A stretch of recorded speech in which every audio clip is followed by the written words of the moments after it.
Hey everyone, my name's Chris Lambert, and on this channel we talk Kanye West. And today we're in a little bit of a rough place. Okay, so Donda, right? LP10. Everybody's wondering what's up with the album because it's been July 24th was the initial release date. So August, September, October, November, December, January, 6 months, and we've had people close to Kanye, people who have worked on the album, keep saying it's soon, soon, almost ready, almost done, before the end of the year, before the end of the year, and none of that has held up. There's one thing that we know about Kanye's process at this point, if you follow Kanye through any album release, is that he is mercurial by nature and likely to change anything up until the point that an album is released. And even then is still likely to change things, edit things, have additions, subtractions. So at no point in the process is anything guaranteed, whether the information is coming from Kanye, from someone else. He can also have multiple people. Well, he has so many people working on an album that I feel like information can be conflicting as he tells somebody one thing and they hear one idea versus somebody else hearing a different idea. And just the flow of information can even be confused amongst those as it kind of goes down the line, depending on where it starts.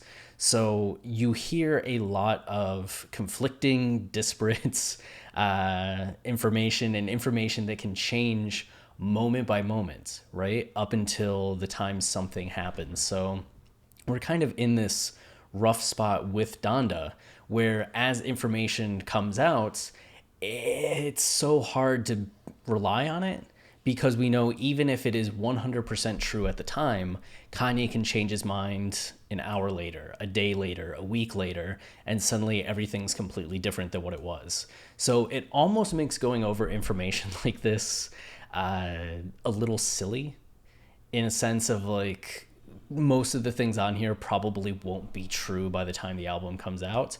On the other hand, I do think enjoying information like this and discussing it and getting hyped about it is part of the fun and one of the few things we have to really look forward to as we just wait on Kanye to actually release something. But one of the funny things is this came out 16 hours ago, right? Ghost Bubbles posting information that they had heard from sources and info, right? Which is all like third hand information, fourth hand information. It's not like Boo giving information to West Sub Ever or Kanye giving information to West Sub Ever. But you can see here that just an hour ago, there was information from somebody else that has connections and sources saying a lot of this stuff isn't true. So we're also in that vein of like, who do you trust? Is any of this reliable? Is only 50% of it reliable? So I think a video like this and just information like this, it's good in terms of hype and just having something in the Kanye fan base to discuss and talk about that's current events, whether it ends up being true or not, and also just part of the hype process and the fun process, and something when we do end up looking back on the album when it finally comes out, we can kind of go back over, remember videos like this, posts like this, and be like, how much of that was true? You know, at that time, how much do we think of it was true? And just, I don't know, something in terms of the narrative and the legacy and having it put into the archives, right, for people to kind of look back on. So let's go over the information and then the counter information and see where we're at with everything. So Ghost Bubbles writes, new album on the way, Donda is scrapped. What a headline, you know? Scrapped about a week ago, LP10 is currently untitled, and here's where it gets good, but could very likely be renamed back to Donda. Yeah, like at any time, it could not be Donda, it could be Donda, it could be something different. Songs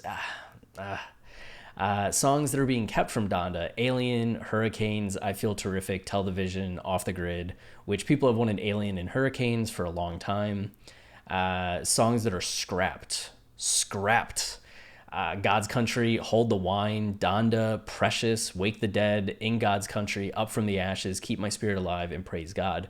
Which, not that like title tracks are necessarily important, Like, there's no Yeezus title track, there's no college dropout title track, there's no graduation title track. But when you're thinking about the identity of an album, if you have a title track on there and it gets scrapped, that does maybe point to the fact that the identity of the album is changing.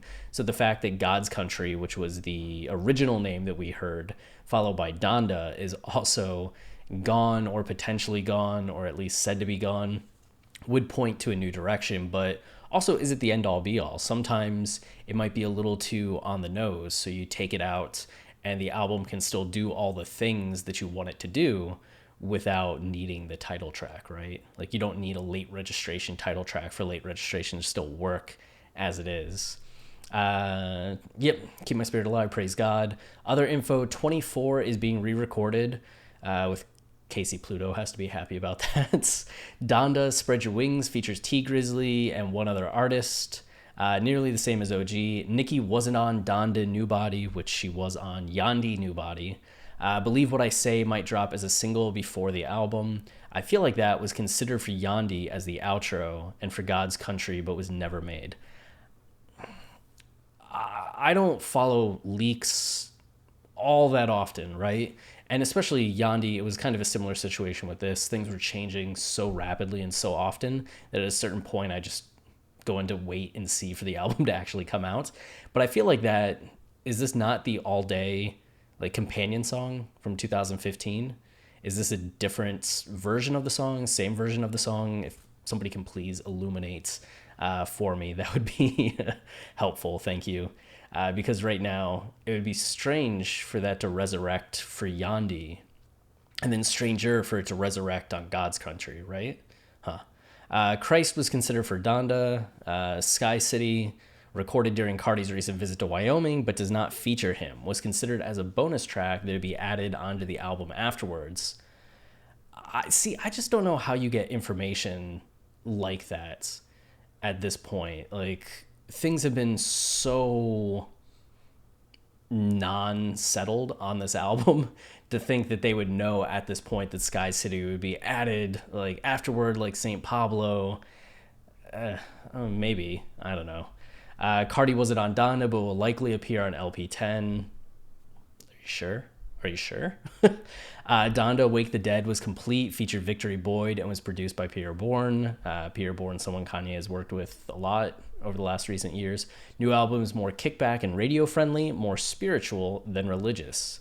Current statuses of Future Sounds and Jesus is King Part 2 are unknown. Yeah. 5 new songs have been recorded recently. Yeah, Kanye has been busy. Previously unknown. I just assume that Kanye's always busy, but it wouldn't surprise me that more music has been recorded. Previously unknown songs recorded for Yandhi include Wakey Wakey, Home, and Healing. Wakey Wakey does not sound like a Kanye song to me. Like, it's just such a weird title for Kanye to use for his song. Souls Are Animated, Me Too is an alternative name for Solaris. I'm way behind on leaks because Solaris is not something I've ever heard before. Okay, the song RN was actually titled Rain. Okay, that was something that people thought might be Hurricane, like with the R sound and the N sound and a shortened version of it, but actually titled Rain. Maybe these sources aren't something that you can necessarily always believe 100% of and take it as truth. So now here we move to the source seller comments on latest info dump. And you can see here thoughts on this. And this is what we just talked about, right? All this info, leak, list of scrap safe. So you can see this person saying Alien hasn't been considered for a while, and it doesn't even feature Pusha. God, I just got mixed between the ER and the A. Pusha T did a reference for it just like he did for every other song on Donda and even Jik. So no, Alien is gone, and Pusha just did a reference. It was never on the track. I Feel Terrific has no features right now. Keep My Spirit Alive is not scrapped. Neither is Praise God or In God's Country. So that's very different. Donda Spread Your Wings features T Grizzly and one other artist. Complete BS. Only reason they're saying this is so people don't buy the version which I am selling. T Grizzly isn't even a feature. He just did a reference for it, just like many other people. Yeah, Kanye does get a lot of references, right? And I do see how that could create a lot of confusion in terms of like, oh, this artist's on the song when they just did a reference, right? Like there were rumors Kendrick was on All Day, but Kendrick was just doing a reference track for All Day. So yeah, you can see how the information can start to get easily misconstrued between people and how much info they have. Whether they just heard something and are like, oh, that must be this person on the track, versus knowing that it was a reference. And I guess that goes to just how much info someone has or how in they are. 24 is being re-recorded. Nicki was it on Donda. So this is just stuff from this list, right? From these bullet points. So they take this stuff right here and just say all fake news. So 24 isn't being re-recorded. Nicki was on New Body on the Donda version. I feel like that wasn't considered for Yandi or God's Country. Christ was not considered for Donda. Sky City was not recorded during the recent Visitor, wasn't going to be added on to the end. Donda Wake the Dead was complete, so maybe it wasn't complete. And new album is more kickback and radio friendly, more spiritual and religious. Also not true according to this person here. People seriously need to stop listening to these sources, and there has been over 20 new songs created since the last track lists. Which, yeah, the last track list that we saw was in July still, right? Like, you can see here, this is back 6 months ago. Here's all 3 Donda track lists side to side. So Kanye had tweeted out the first one, and then tweeted out a second one that was just on the computer screen, and then tweeted out the different versions on the pieces of paper, and he tweeted one out and then scribbled some, added some, tweeted it again, scribbled some, added some, tweeted it again. So we've had like 5 track lists if you count all of the little edits, but this kind of just does most of them at this point. And you can see that it was a decent number of songs, and in total of all of them that have appeared on the track list, a decent number of songs. So the fact that 20 more have been recorded, and that, yeah, not all of these are going to make the album. So we're definitely seeing Kanye figuring out, and I think this is maybe more of the info or more of the takeaway. Kanye is trying to figure out what album he wants to make at this point. And I kind of understand that, because the switch to Jesus is King was a big switch for Kanye. And how do you go forward from there, right? Are you making more just religious albums in that way? Are you making albums that are more autobiographical? And if so, how are you reflecting on where you're at right now? And has enough happened? That's also kind of the major thing. If you've listened to our podcast ever, you know that the position that we hold is the fact that when you look at Kanye's discography, all of his albums are about the period in his life leading up to the album. So the College Dropout, what was Kanye doing? He had recently just been living in Chicago, gotten the big break with Jay, and was trying to get signed.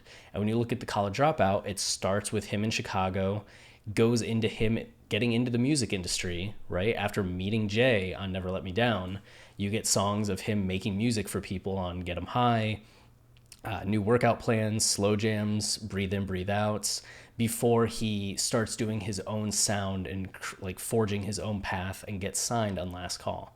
You look at Late Registration. He had enjoyed about a year of fame. It was a year and a half between College Dropout and Late Registration's release.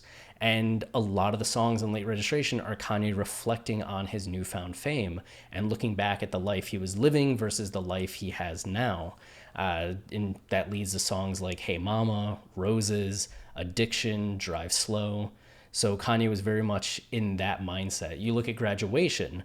Kanye, with Graduation coming out 2 years after the success of Late Registration, had now been famous essentially for 3 years. He had had 2 major albums. He just had 2 years of, oh no, he had been famous for 4 years at that point.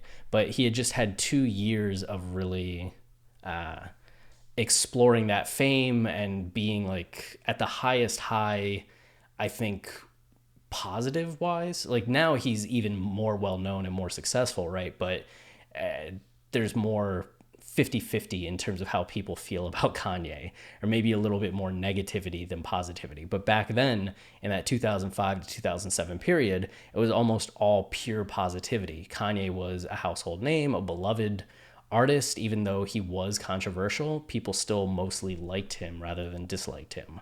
And Graduation was him really diving into how fame was starting to morph him, and the indulgence of fame and the ego and attitude that he was getting from fame, which then led to 808s and Heartbreak, which was right after his mom died and the ending of his relationship.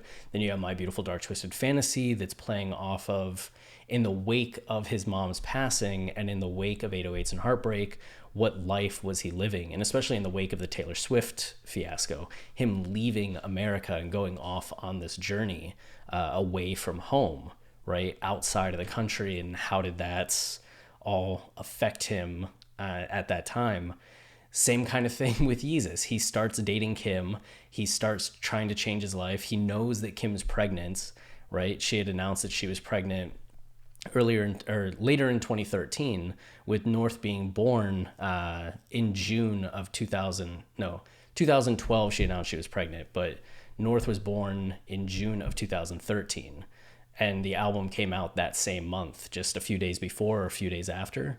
So Kanye already knew he was about to be a dad. He already knew he was going to marry Kim, that he was settling down. So you see Yeezus as an album really explore going from the lifestyle of indulgence that we saw in My Beautiful Dark Twisted Fantasy to him trying to settle down and getting into that mindset. That's why the album ends with Bound 2, because it's representative of him starting to switch his lifestyle, right? And then The Life of Pablo explores what it means to be married and be a dad and to give up that lifestyle and to settle down into family and choosing, like actively choosing family, and what that means for him. So you're seeing with all of these albums, Kanye really reflect on immediate events. And with Jesus is King coming out in October of 2019, like he was already trying to put out an album by July of 2020.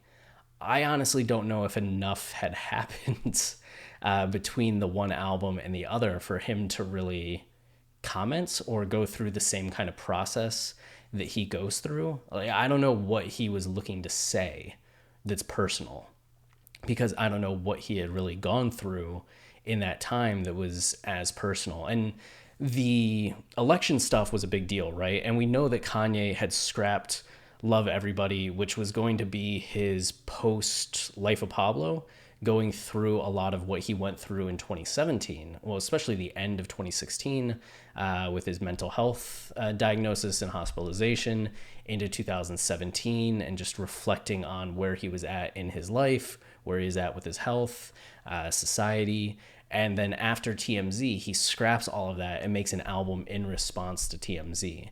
So I would say that the presidential campaign definitely could have been something that was monumental enough and personal enough for him to then reflect on and create an album and craft an album to. But you could also imagine him wanting more than 3 weeks. But then if this divorce stuff with Kim is also true, you could see how that is way bigger of a deal in terms of Kanye's life than anything else that's happened in the most recent years, and how that would then affect his music making process. And does that mean he's going to address that and look to write to that? Is he going to need to step away and wait for that to play out more before he starts making an album? Or is each next event in his relationship with Kim going to reshape the album and just keep causing it to be delayed?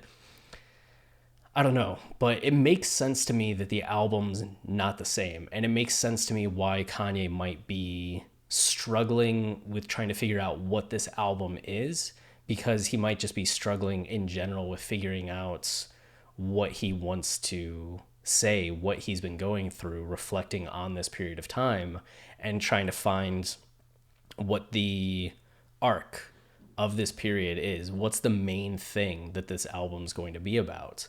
If it's not God's country, if it's not Donda, what is it? What does that mean to him? So I wonder if Kanye is just kind of in a little bit of a flux. And that's why this album seems to be a little more all over the place than some of the last few albums, but we'll see. That's it with me going over all of this stuff. Lastly, you can see there's a GoFundMe for a family in need. Help a rip. So a member of our community, one of the nicest people I've ever met online, a rip 1010, just went through a fire in their house, destroying their whole kitchen and sadly taking the life of a beloved cat, Primo. I'm sharing the GoFundMe so we as a community can support a fellow fan. So yeah, we've donated to worst group buys before. Yeah, that's very true. If you're looking to help a fellow Kanye fan out, somebody that is part of the community, an active part of the community, there's a link down in the description where you can go to the GoFundMe and help ARIP 1010's family deal with this house fire. So it's always a nice opportunity to be able to give back in that way. And I'm sure $1, $5, $10, anything more will mean a lot to the family and just show some support. So that's it for this video. And if you're enjoying the channel and you want to support us, the easiest way is to like, subscribe, or comment, as any of those things tell YouTube this is a channel people are engaging with and enjoying, and then they show it to others, which helps us grow. We're getting closer and closer to that 10K mark, so that means a lot. And we also have our podcast, Watching the Throne, a lyrical analysis of Kanye West that is the deepest deep dive into Kanye's lyricism and the themes and meanings of his albums. So you can check that out anywhere where you listen to podcasts. We had most of the show only available on Patreon, with only a few seasons and lyrical analyses free for everybody. But on February 1st, that's changing. The whole show will be available for free once again on all platforms. So hope you look forward to listening to all of that. And if you haven't heard our analysis of College Dropout, Late Registration, Jesus is King, Yay, Kids See Ghosts, you can look forward to all of that being live when you join. And we're re-recording our seasons on Graduation, 808s and Heartbreak, My Beautiful Dark Twisted Fantasy. So you can also look forward to all of that hitting the feed soon. So that's it for today. Until next time, stay wavy and keep it loopy. Cheers.